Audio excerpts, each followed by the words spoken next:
Cartilha do Dr. Enéas Ferreira Carneiro, agosto de 1996. O Brasil em perigo. Apresentação. Dificilmente, hoje, pode-se prever a atitude que terá um homem público perante esta ou aquela injunção política. Com o Dr. Enéas tal não se dá. Sua conduta é retilínea. Os que o conhecem podem prever suas reações, pois se manifestam de maneira idêntica sempre que os estímulos são idênticos. É sempre o mesmo, que não ignora, fingindo não ouvir ou não ver, que não se prevalece do autoconhecimento que tem para obter vantagens. Chamam-no de fascista, por ser apenas um nacionalista, um patriota que crê no poder da verdade. Possui qualidades que faltam à maioria dos homens públicos: coragem, determinação, disciplina, preparo e imensa vontade de acertar. Mais uma vez, através da presente cartilha, o Dr. Enéas vem expor para o público, de maneira clara, precisa e indiscutível, a verdadeira situação em que se encontra o nosso país, talvez desconhecida pela maioria dos nossos homens públicos, que são superficiais e não se dão conta da realidade. Esta é uma síntese imprescindível para entendermos bem o que está se passando e o que poderá vir a acontecer com o futuro do Brasil. Está de parabéns o Dr. Enéas pela sua audácia e coragem de brigar, numa luta extremamente desigual, contra o monstro que paira sobre nossa nação. Alupo isto Professor Vanderlei Assis. Rio, 01 de agosto de 1996. Secretário-Geral do PRONA, RJ, membro da Comissão Executiva Nacional do PRONA. Alerta. Povo brasileiro. O Brasil está em perigo. Um plano diabólico visa a entregar nossas riquezas. Prefácio. A imprensa brasileira, serva do poder constituído, é submissa ao sistema financeiro internacional, razão por que o povo não tem acesso às intenções verdadeiras que se escondem por trás da farsa embutida nas palavras da moeda: privatização, Estado mínimo, globalização da economia, etc. Está em andamento, e com velocidade crescente, um plano diabólico de destruição de todos os nossos valores, de tudo aquilo que nos foi legado pelos nossos antepassados e que nos faz sermos uma nação. Poucos estão tendo consciência do abismo para onde todos estamos caminhando. Percebo que o povo precisa despertar e, como não disponho de tempo ou espaço em nenhum dos meios de comunicação, resolvi escrever uma cartilha. Esta cartilha destina-se a todos os cidadãos da nossa terra, homens, mulheres, jovens, idosos, brancos, negros, mestiços, patrões, empregados, etc. Ela traz, para o leitor, aquilo que deveria ser dito e escrito através dos veículos de comunicação de massa, a verdade, simplesmente. Agradeço aos professores de Economia Dércio Garcia Munhoz, Adriano Benayon do Amaral e Marcos Coimbra, este último membro do Diretório Nacional do PRONA, os ensinamentos que deles recebi. Em particular, ao professor Bautista Vidal, com quem aprendi a fazer uma abordagem física dos processos político-econômicos que nortearão os rumos do planeta no terceiro milênio. E, finalmente, ao meu amigo de 30 anos Dr. Vanderlei Assis, médico, físico e matemático, que participou, do início ao fim, na elaboração desta cartilha. Que este documento possa dissipar a cortina de fumaça que se interpõe entre a verdade e aquilo que se repete a todo instante pelos meios de comunicação, e que o generoso povo brasileiro possa despertar para o seu grande futuro, são os meus desejos. Dr. Enéas Ferreira Carneiro, Rio, 1 de agosto de 1996. Presidente da Comissão Executiva Nacional do PRONA, Rio, 8 de setembro de 1997. O Estado. O que é o Estado? Diga-me, o que é o Estado? www. Espere aí, esta é uma questão muito importante. Vamos por partes. O senhor acredita que poderia ter chegado a essa idade, se não houvesse uma organização a serviço das pessoas e da sociedade como um todo? Não entendi bem. Veja lá. Quando uma criança nasce, ela não tem como cuidar de si mesma. Se não houvesse a família, ela sobreviveria poucas horas. A família surgiu na história da humanidade para ser a primeira instância em defesa da vida do ser humano. A criança será o futuro cidadão se receber ao longo da infância alimento, educação, defesa contra o calor, contra a chuva, contra as doenças, etc. Mais à frente, já um cidadão, para viver em sociedade, precisa trabalhar, sair à rua sem risco de ser assaltado ou assassinado, ter água potável, ter um local para morar e se defender das intempéries. Precisará de regras de convivência que definam muito bem os seus direitos e deveres. Imagine que um povo inimigo invada a sua terra, queime as colheitas, mate o seu pai, estupre sua mãe, mate todos os vizinhos, tome sua casa, etc. Quem vai defendê-lo? Tem que haver uma organização capacitada para enfrentar situações como essa. Surge a necessidade das Forças Armadas. O Estado surge então como o poder institucionalizado, a serviço da sociedade, senão não é um Estado legítimo. Sintetizando, então, o Estado pressupõe um povo, um território e um poder originário de mando, o poder constituinte. Deve existir e atuar de modo soberano, sempre em defesa dos interesses e das necessidades de seu povo. Como deve agir o Estado?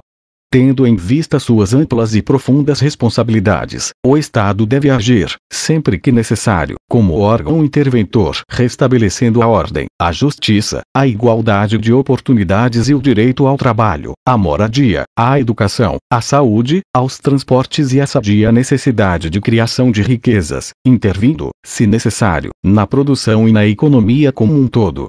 Ou seja, sem isso a cidadania é pura conversa fiada. Sem nenhuma dúvida. Mas, se o Estado serve para tudo isso, por que não estamos vendo isso no Brasil? Porque o Estado que aí está é fraco, inerte, ilegítimo, sem nenhuma função social, é inimigo do povo. O Estado que aí está, na verdade, não é soberano. Ele obedece a um poder infinitamente maior, o sistema financeiro internacional, que impõe suas regras demoníacas à maioria das nações.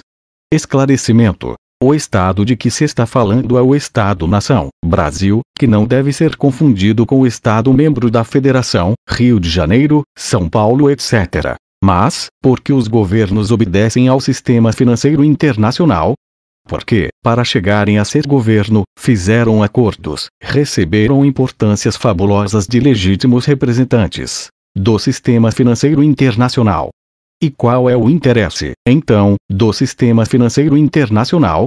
É destruir o Estado-nação. Destruído o Estado-nação, não haverá mais quem defenda o que é patrimônio nacional. Assim, as grandes riquezas da nossa terra, a água, o subsolo, as fontes de energia, etc., etc., etc., que nos fazem o país mais rico do mundo, passarão às mãos de grupos representantes dos países ditos ricos, que, na verdade, estão em situação desesperadora, porque não têm como enfrentar as grandes necessidades do próximo século. O senhor quer dizer com isso que o Brasil é muito importante para eles. Sem dúvida, sem as riquezas do Brasil, não há futuro para os países do primeiro mundo. Por isso o Brasil é muito importante para eles. O que não tem nenhuma importância para eles é o povo brasileiro. Mas, já não existe um consenso mundial que o Estado moderno não deve intervir em nada, que tudo deve ser entregue às forças livres do mercado, fundamentalmente às estrangeiras, que deve haver liberdade absoluta. Isto é uma grande mentira. A liberdade absoluta leva a um verdadeiro massacre dos mais fracos, pelos mais fortes. É a luta entre a raposa e o pintinho, ambos livres. Na verdade, só o Estado tem ou N força e, por ser responsabilidade sua, tem o interesse para intervir na economia a favor dos mais fracos, porque só o Estado, antes do lucro, está preocupado com o bem-estar do seu povo. Esta é a questão central de todos os grandes problemas nacionais. Mostraremos isso, passo a passo, nas próximas páginas. Nossas riquezas. O governo diz que não temos recursos. Como não temos recursos? Por acaso não temos uma imensidão de terras férteis, com a maior parte ainda não utilizada? Terras férteis são fundamentais para o desenvolvimento da agricultura. Terras férteis são fundamentais para a criação dos rebanhos. Por acaso não temos a maior quantidade de água potável do planeta? A água potável é água para beber, é o que mais falta no mundo. Guerras estão sendo previstas no mundo por causa de água potável. Por acaso não é o nosso subsolo um dos mais bem dotados da Terra? Em riquezas minerais, ferro, ouro, alumínio, nióbio, manganês, quartzo, etc. Mas, para que servem essas coisas? Todos os meios de transporte, carros, trens, aviões, etc., são feitos utilizando ferro, alumínio, manganês e outros metais. Sem os metais, os edifícios modernos não existiriam, e nem mesmo a grande maioria dos utensílios usados atualmente poderia ser fabricada. Sem o quartzo não existiriam as maravilhas da eletrônica, as televisões, os rádios, os computadores, etc. Nota: o Brasil detém a maior reserva de quartzo de primeira qualidade do mundo. Ele é exportado a um preço inferior a $5 o quilograma. E nós importamos componentes eletrônicos, chips de computadores, feitos com o nosso quartzo, a um preço superior a $3 mil o quilograma. Isso é entrega criminosa do patrimônio nacional. E o nióbio, Dr. Enéas? Nunca ouvi falar em nióbio. 16. E o nióbio, O nióbio é o metal do próximo século, que permite construir aviões supersônicos, trens sem trilhos, etc. O nióbio é fundamental para a indústria pesada. E o nosso Brasil é o maior produtor de nióbio do mundo, com mais de 95% da produção mundial. Nota: só a mina de Araxá, em Minas Gerais, tem 8 milhões de toneladas de metal contido. Ao preço médio de $60 mil a tonelada do metal, no mercado internacional, isso representa um patrimônio de 480 bilhões, cerca de meio trilhão de dólares. E o nosso nióbio é vendido a preço de banana. Isso é entrega criminosa do patrimônio nacional. Por acaso não temos as maiores florestas do planeta? Por acaso não temos um dos maiores rebanhos da Terra? Etc, etc, etc, etc. Enfim, seria muito difícil viver hoje sem esses recursos essenciais, esses sim, recursos verdadeiros, bases da riqueza real, e não a falsa riqueza, a riqueza do papel pintado. E então, como é que o Senhor diz que não temos recursos? Bom, tudo isso é verdade, mas dinheiro mesmo, nós não temos. O Senhor está falando de outra coisa. Eu estou falando de riqueza verdadeira. Sim, mas sem dinheiro, eu não compro nada. Vamos por partes. O dinheiro é um símbolo, que nada mais é do que a representação formal dessa riqueza. Por isso é que só o Estado pode fabricar dinheiro. Então, está havendo uma confusão. Como é que, com todos esses recursos, com toda essa riqueza verdadeira, nós não temos dinheiro? É porque o Estado brasileiro, como tantos outros, Argentina, México, Chile, etc., submetendo-se às regras do Fundo Monetário Internacional, FMI, aceitou que nossa moeda fosse atrelada ao dólar. Mas o dólar não é uma moeda forte. É forte apenas porque os Estados Unidos têm o maior poder militar do mundo, e emitem, a seu bel prazer, sem nenhuma regra, tantos dólares quantos forem necessários para se apoderarem das riquezas dos outros países.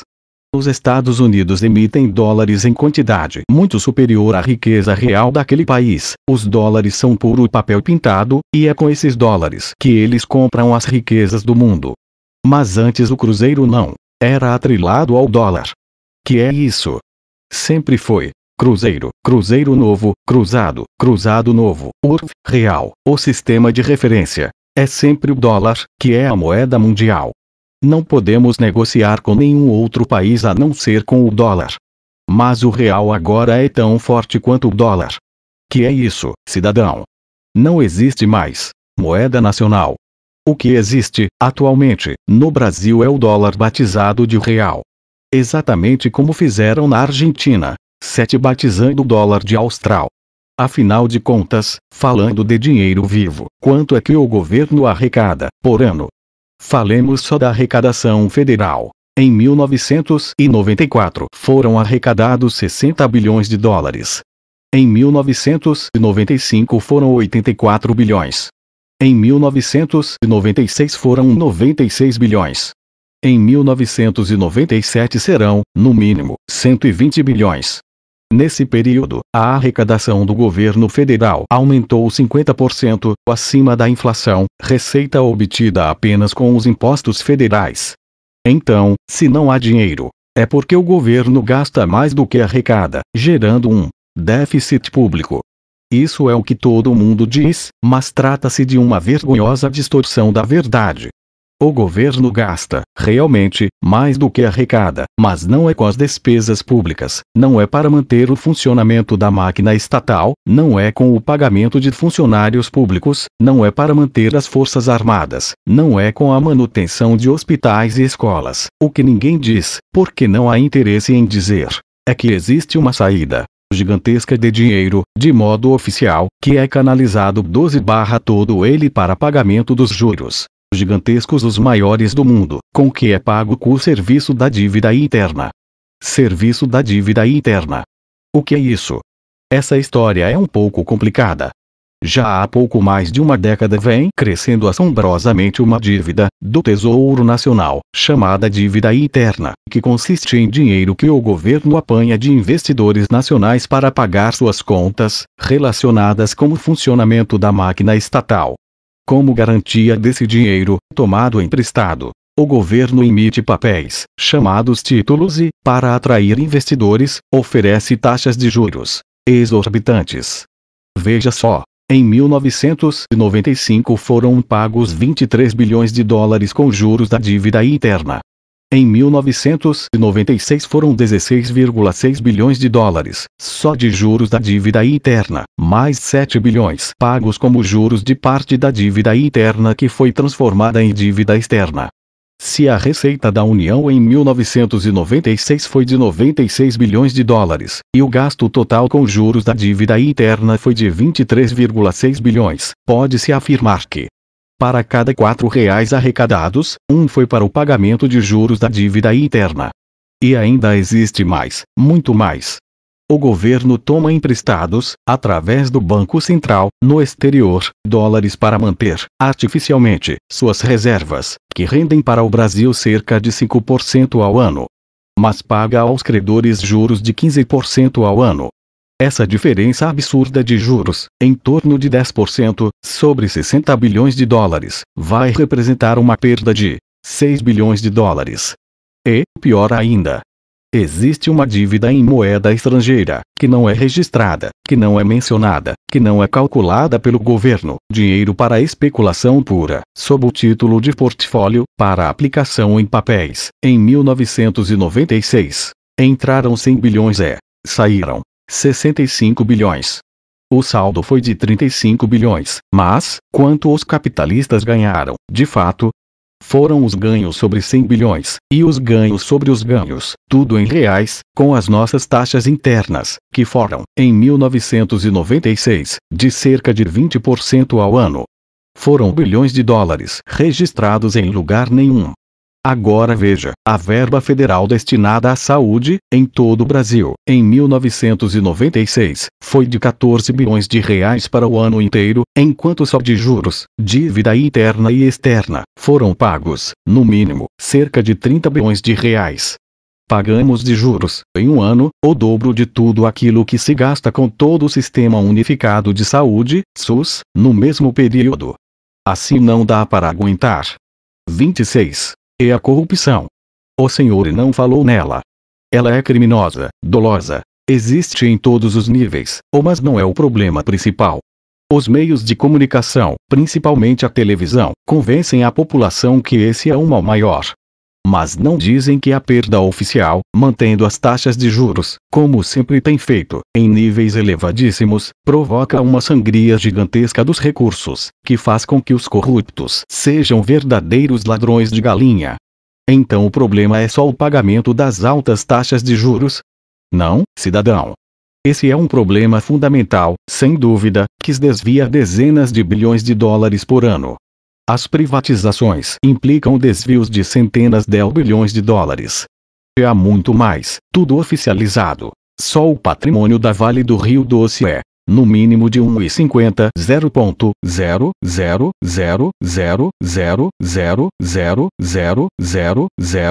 dólares, 1 trilhão e 500 bilhões de dólares. Assim, a gente entende por que não há dinheiro para a educação, para a saúde, para as estradas, para o serviço público em geral.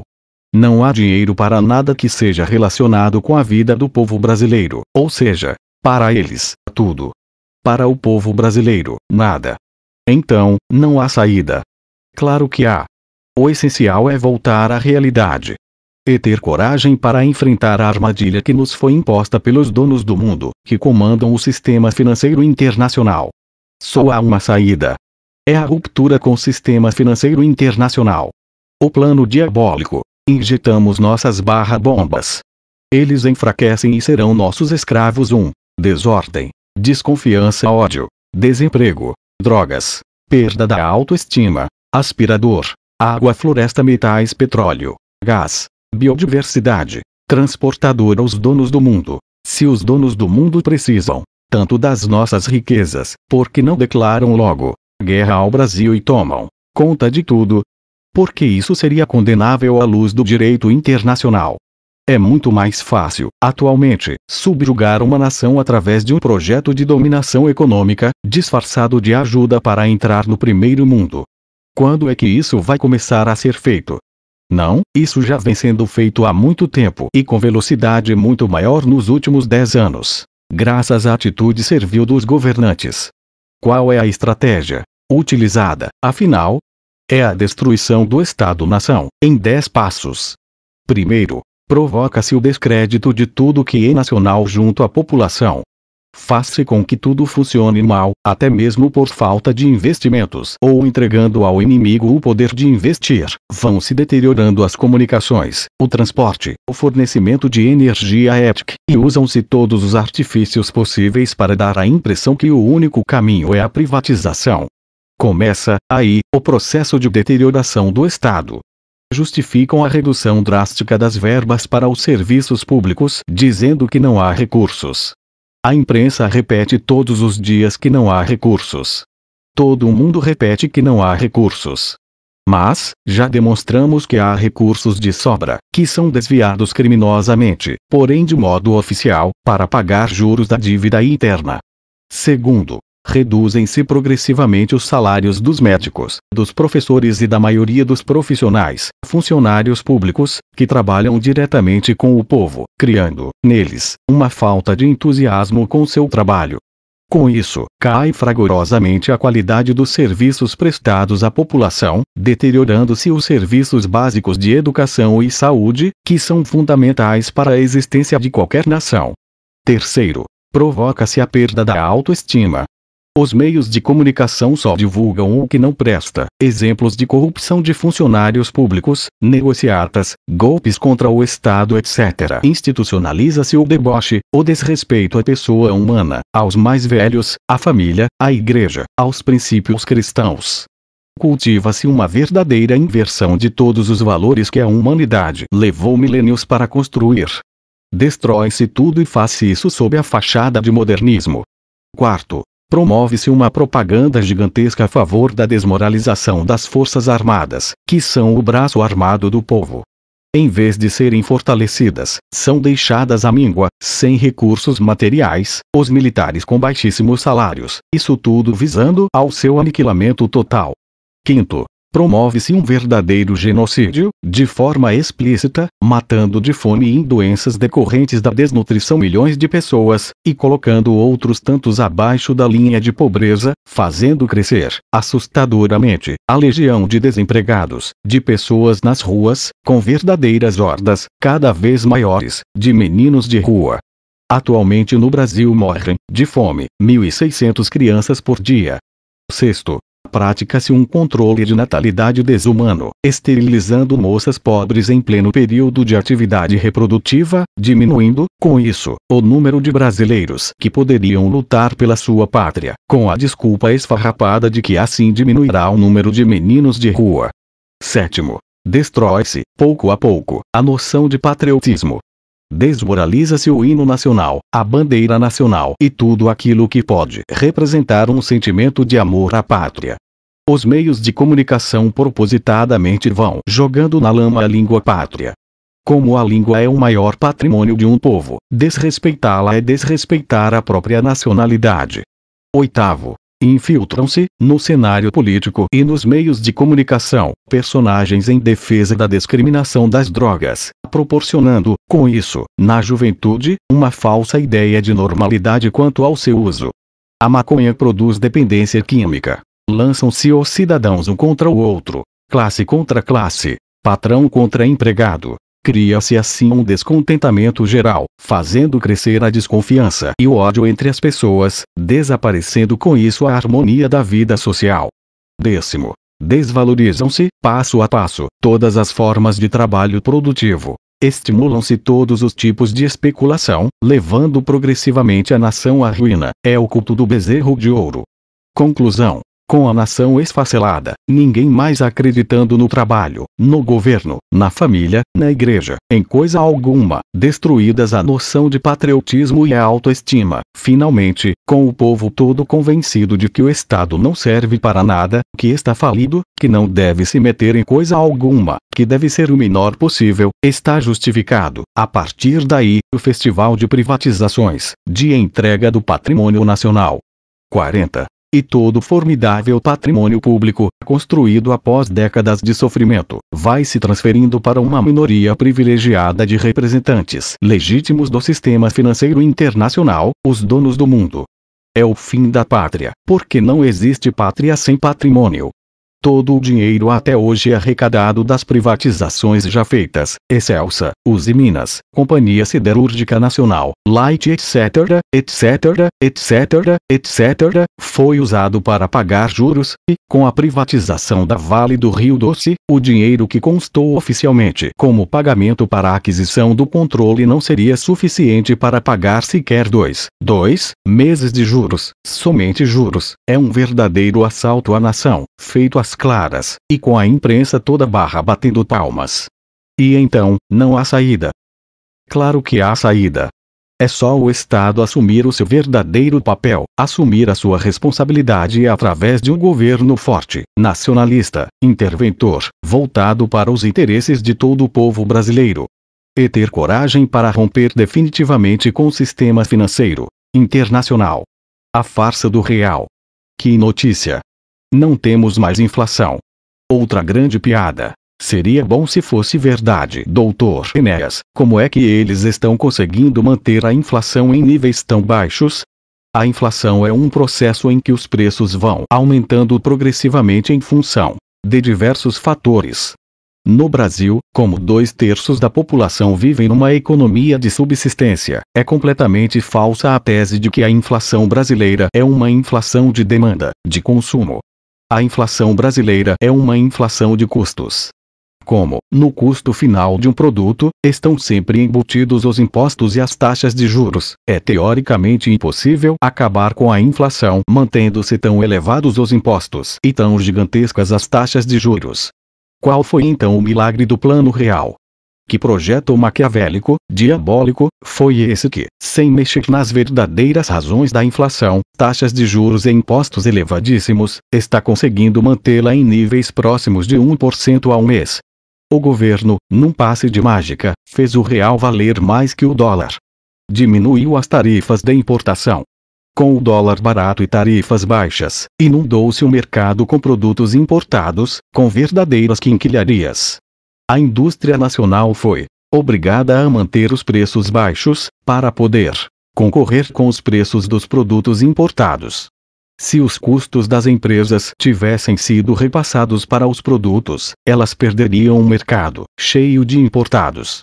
E, assim, começou o processo, o câmbio puxando a inflação para baixo. Inflação, câmbio, salários. Houve uma perda salarial desde o momento da instalação do plano, avaliada em torno de 30% na virada da URV para o real. Não havendo aumento de salários, entrou em cena o segundo elemento, puxando a inflação para baixo. Com as taxas de juros mantidas no alto, ficou quase impossível, para os agricultores, o pagamento dos empréstimos contraídos. Lembram da carreata Brasília? Mas, se os agricultores repassassem os custos para os produtos agrícolas, perderiam o mercado, porque o governo também importou alimentos, baixando as tarifas para o nível daquelas da Argentina. Então entrou no cenário o terceiro elemento puxando a inflação para baixo. Os preços agrícolas baixaram, porque senão seria impossível para os agricultores venderem seus produtos. Inflação, CMBio, agricultura, salários. O governo não tocou, nem de leve, nos impostos e no ponto nevrálgico, as taxas de juros.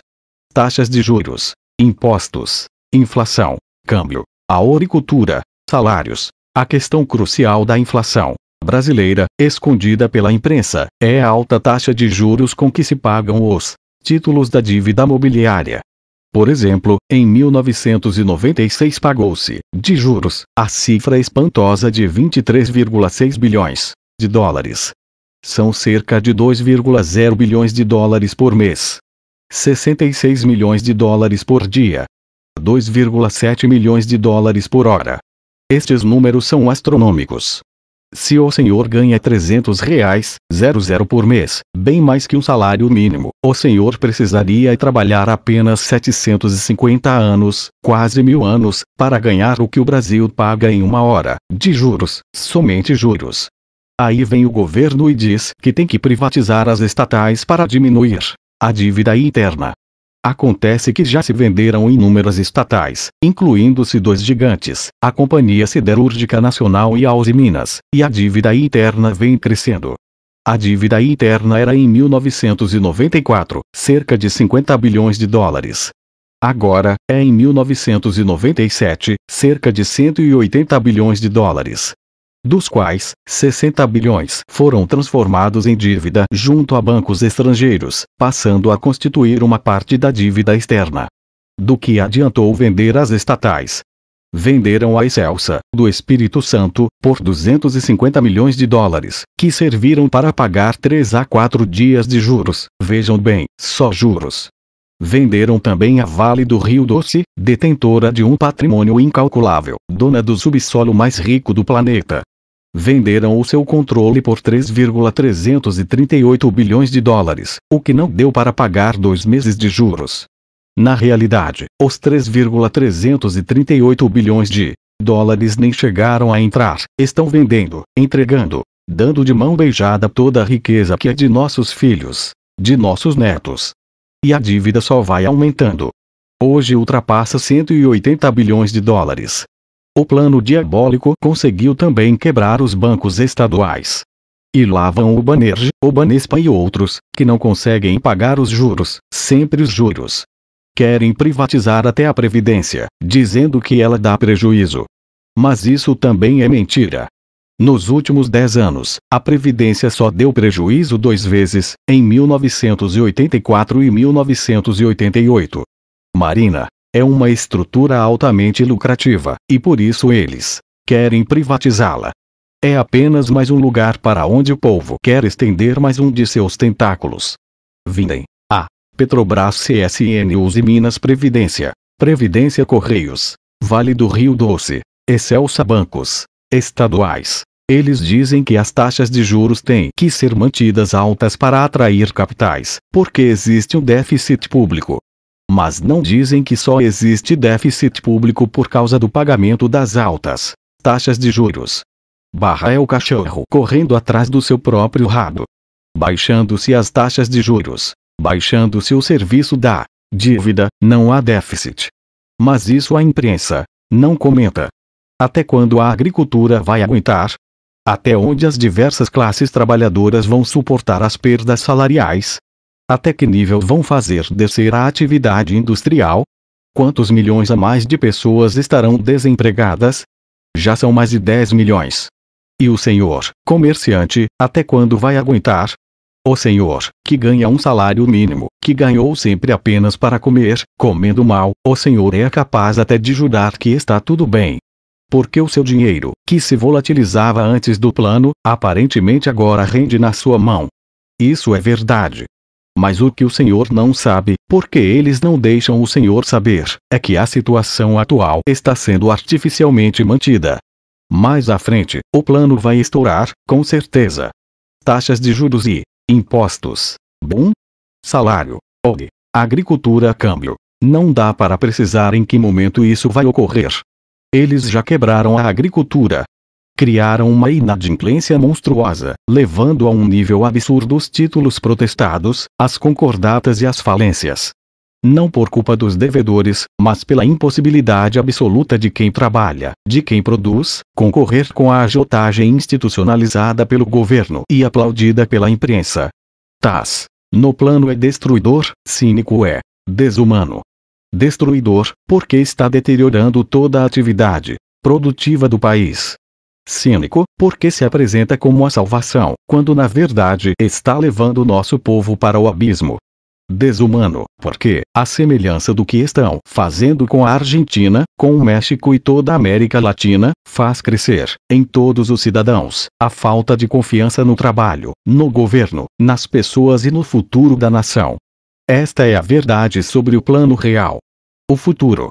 Com energia, determinação, ordem e disciplina, seremos a nação mais próspera do planeta. 57. Nada se move ou se transforma, no mundo, sem energia. Energia é tudo aquilo que é capaz de produzir trabalho. Toda a história das civilizações pode ser escrita a partir das formas de energia que, em cada época, foram utilizadas. 12. Nos estertores do século XX, o mundo assiste à exaustão das formas energéticas fósseis, o petróleo, que moveram o mundo nos últimos 100 anos.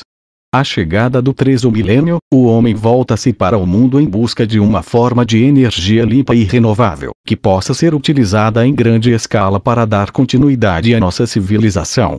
O Brasil detém, no planeta, uma situação ímpar e privilegiada. Possui a maior quantidade de água doce do mundo, fundamental para a captação da energia solar e seu armazenamento sob a forma de biomassa. Recebe energia solar durante o ano inteiro. Um dia de sol sobre o território brasileiro equivale à energia produzida em 24H por 120.000 usinas hidrelétricas do porte de Itaipu, que é a maior do mundo. Graças a essa fantástica incidência de energia solar, só possível nos trópicos, o continente brasileiro dispõe de uma riqueza vegetal inigualável, contendo óleos vegetais, celulose, açúcares, amido etc., que poderão gerar formas energéticas capazes de satisfazer com vantagens todos os derivados do petróleo, podendo, com isso, prover praticamente todas as necessidades mundiais de combustíveis sólidos, líquidos e gasosos, assim como de eletricidade, por tempo ilimitado. 60. Esta é a razão fundamental por que o Brasil é tão importante para os donos do mundo. E é por isso que eles estão tentando destruir o povo brasileiro, legítimo dono do seu território. 61. Entretanto, dentre todas as riquezas que este documento mostrou, a maior de todas é o homem brasileiro. O Brasil está entre os maiores mercados potenciais do planeta, com cerca de 70% da sua população afastada do consumo, vivendo numa economia que é, na melhor das hipóteses, de pura subsistência. Cumpre dar a essa nossa gente as condições de vida que implicam o pleno emprego, participando ativamente da produção e do consumo, criando-se uma economia pujante, poderosa, autossuficiente, que tornará o Brasil a mais justa, a mais generosa e a maior civilização do terceiro milênio. Manifesto do Prona. Em 6 de abril de 1989. O desaparecimento da autoridade. Nós, brasileiros de todas as partes, de todas as raças, de todos os credos, de todas as classes, insatisfeitos, preocupados e possuídos de absoluta desesperança com o quadro político vigente, cientes de que as organizações políticas atuais não correspondem aos anseios do povo como um todo, decidimos fundar o Partido de Reedificação da Ordem Nacional, PRONA, sem nenhum vínculo com qualquer organização já existente. O Brasil vive, em nosso tempo, um momento crucial de sua história como nação, talvez o pior, se a análise for feita em termos de alguns parâmetros como economia, educação e saúde. Esmagado pela pressão de seus credores internacionais, assolado por crises internas, o país vem mergulhando, nas últimas décadas, em um processo de indefinição política onde é notória a ausência de autoridade em tudo aquilo que se faz ou que se planeja fazer. Da ação centralizadora, das décadas de 60 e 70, que esmagava o livre pensamento e silenciava as vozes de oposição, chegou-se, no processo dialético, à sua antítese, a não autoridade, a não decisão, a não realização, a inação, a quase anarquia. O país está à beira do caos. A ação de qualquer agrupamento social, de uma escola, de um hospital, de uma empresa, enfim, de qualquer organização dentro da sociedade, é, em última análise, o reflexo do que se passa no vértice da pirâmide social, ou seja, no governo. Todo o poder existe para ser efetivamente exercido. E convivemos todos nós, neste país, com uma absoluta crise de autoridade. Diante dos acontecimentos que têm chocado a nação nos últimos tempos, alguns até com repercussão internacional, todos divulgados à farta pela imprensa, procuram-se e não se encontram os responsáveis diretos pelos fatos. A responsabilidade se dilui, como está diluída a autoridade. É fundamental que seja restaurada a autoridade em todos os níveis de ação pública e, com ela, a responsabilidade. Não existe autoridade sem responsabilidade. A existência de uma implica a outra. A desordem, imbricado no desaparecimento das diversas formas de autoridade, e dele decorrente, veio diminuindo, pari passu, o respeito à lei, e crescendo a desordem, que se sobrepôs, pouco a pouco, às leis vigentes. Leis, há muitas. Simplesmente elas não são cumpridas. Com o desrespeito à lei, instalou-se a desordem, tornando-se impossível a ausência de ordem, o desenvolvimento de qualquer atividade produtiva. A inépcia administrativa, a desídia no cumprimento das obrigações, a incúria na realização de qualquer tarefa prendem-se, necessariamente, ao desaparecimento do binômio autoridade-ordem. A desordem tornou-se a regra no país, desordem política, desordem administrativa, desordem econômico-financeira, desordem moral. O estado de absoluta desordem em que o país se encontra, bem como um mau exemplo que chega à sociedade vindo do poder constituído, estimulam o que de pior existe no ser humano, a ganância, a corrupção, a necessidade de ganho fácil, a desonestidade, criando uma sociedade onde imperam o ódio, a violência, a desconfiança, a não cooperação, enfim, criando não apenas uma sociedade onde existe a natural luta de classes, mas, isto sim, um bando desordenado onde cada um, desesperadamente, decide lutar pelos seus próprios interesses numa corrida desenfreada de salve-se quem puder, um lutando contra o outro, sem nenhuma perspectiva, sem nada a ser divisado no horizonte, uma vez que tudo aponta numa direção só, de uma desordem maior. A crise não é apenas de um extrato da sociedade. Não é crise dos operários, dos bancários, dos comerciantes, dos industriários, dos securitários, dos professores, dos médicos, dos engenheiros, dos empresários. É uma crise de toda a sociedade. A sociedade brasileira está doente. Padece de um quadro de atetose, expressão que traduz, em linguagem médica, uma certa forma de incoordenação motora.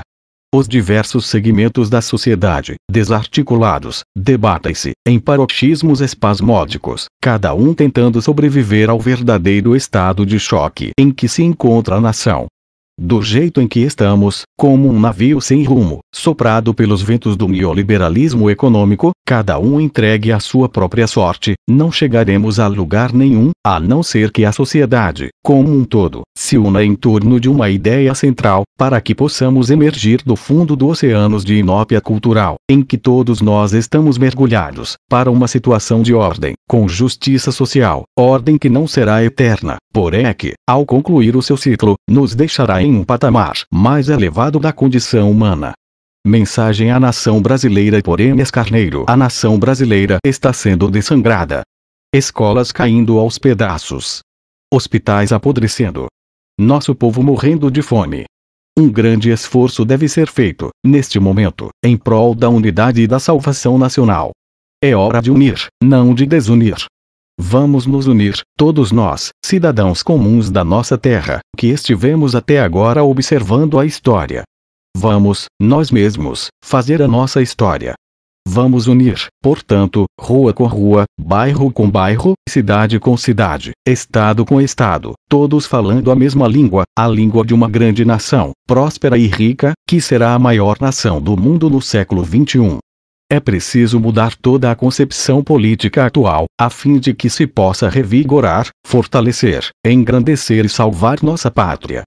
Frases de Enéas. Fala-se muito mal no Brasil e escreve-se pior. Políticos e jornalistas, numa falta de higiene vernacular, só usam o jargão, ou caçange solecismos com desculpa de linguagem moderna. Mas a língua é o maior patrimônio de um povo, e desrespeitá-la é desrespeitar a própria nacionalidade. O dado mais importante que separa os seres humanos de todos os seus irmãos e primos da escala filogenética é o conhecimento. Só o conhecimento liberta o homem. Só através do conhecimento o homem é livre. E em sendo livre ele pode aspirar uma condição melhor de vida para ele e todos os seus semelhantes. Só consigo entender uma sociedade na qual o conhecimento seja a razão de ser princípio a que o governo dá para a formação do cidadão. Minha mensagem é positiva, é de que o homem tem de saber, conhecer, e em conhecendo ele é livre. Miasmas pútridos emanam no Congresso em Brasília, contaminando o ar da metrópole. Mas o meu nome não exala odor mefítico, porque não chafurda no pântano da ignomínia. Não adianta termos ilusões. O mundo é assim, os países não se relacionam por amizade, é por interesse. Vamos ser realistas, vamos emergir da infância. Quando se constrói a bomba atômica, o que se está dizendo é: eu sou adulto, eu deixei de ser criança. Nacionalistas por excelência defendem o solo pátrio, a nossa língua como patrimônio fundamental de um povo, poupando-nos de toda e qualquer influência alienígena que pretende assenhorear-se do que é nosso, das nossas riquezas, esquecendo-se totalmente da maior de todas as riquezas de um país: o seu povo.